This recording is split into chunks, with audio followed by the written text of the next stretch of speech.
네, 이번 유형은 지수함수의 최대최소 중에서 지수가 2차식 경우에 이제 최대최소를 구해보겠습니다. 자, 무슨 얘기냐면 우리는 이런 함수 A의 fx승꼴에 대한 최대최소를 구할 건데요. 요 해당하는 fx가 몇 차 함수냐면 2차 함수꼴에 대해서 조사해 볼 거예요. 따라서 우리가 2차 함수를 px제곱 더하기 qx 플러스 r이라 그러면 우리는 방금 앞의 유형에서 이 a 값에 따라서 최대와 최소가 결정된다 그랬는데 이런 얘기죠. 자, 보세요. a가 1보다 크면은 얘가 이제 무슨 함수야? 증가함수잖아요. 증가함수.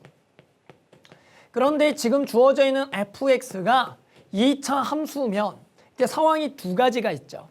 p가 양수인 경우랑 p가 음수인 경우가 있다고요. 우리가 p가 양수면은 무슨 볼록이기 때문에 아래로 볼록이기 때문에 무슨 값이 있다? 최소가 있고요. p가 음수면은 위로 볼록이니까 뭐가 있다? 최대가 있다라는 얘기예요. 그럼 이렇게 좀 얘기하면 되겠네요. 얘가 이제 증가 함수면은 결국에는 이 값이 클 때가 얘가 최대고 얘 값이 작을 때가 최소가 되니까 이 상황도 마찬가지 요 2차 함수에서 p가 양수일 때는 얘 최소가 있으니까 우리는 AF승에 뭘 구할 수가 있다? 최소값을 구할 수가 있다라고 볼 수가 있겠고요. p가 음수면 A가 1보다 큰 증가함수에서는 얘가 최대가 되니까 마찬가지 이때는 뭐가 나온다? 최대가 나오겠다라는 거죠. 그럼 A가 0과 1 사이에 있으면 우리 어떻게 돼 이번에는? 얘가 이제 감소함수잖아요. 감소함수면 이번에는 상황이 어떻게 되면 반대로 되는 거예요. p가 양수면은 얘가 최소가 되죠. 그러면 근데 얘가 최소일 때 얘가 감소일 때 뭐가 된다? 최대가 되는 거예요. 아, 이번에는 최대가 되겠고 이제 p가 음수면 2차 함수는 최대가 되지만 감소함수에서는 최대가 최소가 된다. 그러니까 결국에는 우리는 이 네 가지 상황을 고려해서 저 2차 함수의 최대 최소를 구해서 증가함수면 큰 게 최대, 작은 게 최소가 되고 감소함수면은 큰 게 최소, 작은 게 최소가 된다를 이용해서 이와 같은 문제를 좀 풀어주겠습니다.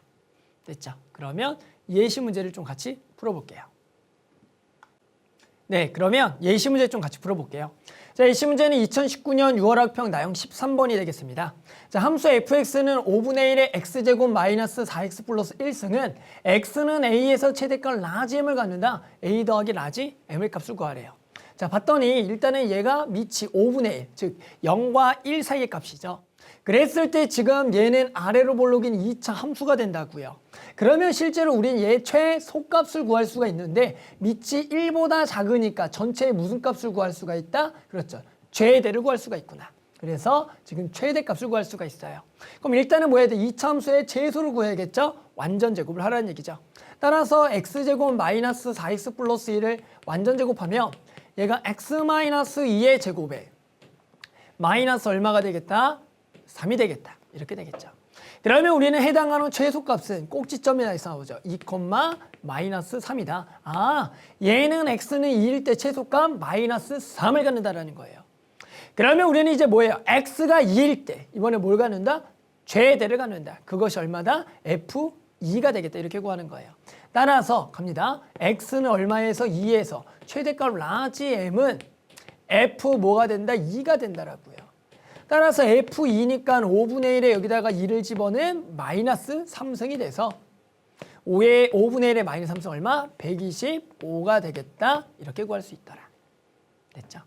그래서 두 개를 뭐 하란다? 더하란다. 그래서 두 개를 더하면 얼마다? 127이 되겠고요. 이런 식으로 이제 구할 수 있는 유형이 되겠습니다.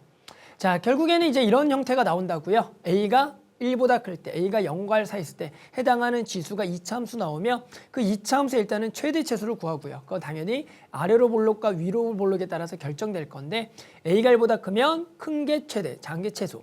그 다음에 A가 0과 1 사이 있으면 fx가 큰 게 최소, 작은 게 최대가 되겠다. 이렇게 반대로만 생각하면 될 겁니다. 그래서 나머지 유형도 선생님이 설명한 거와 마찬가지로 풀면 어렵지 않게 풀 수가 있을 겁니다.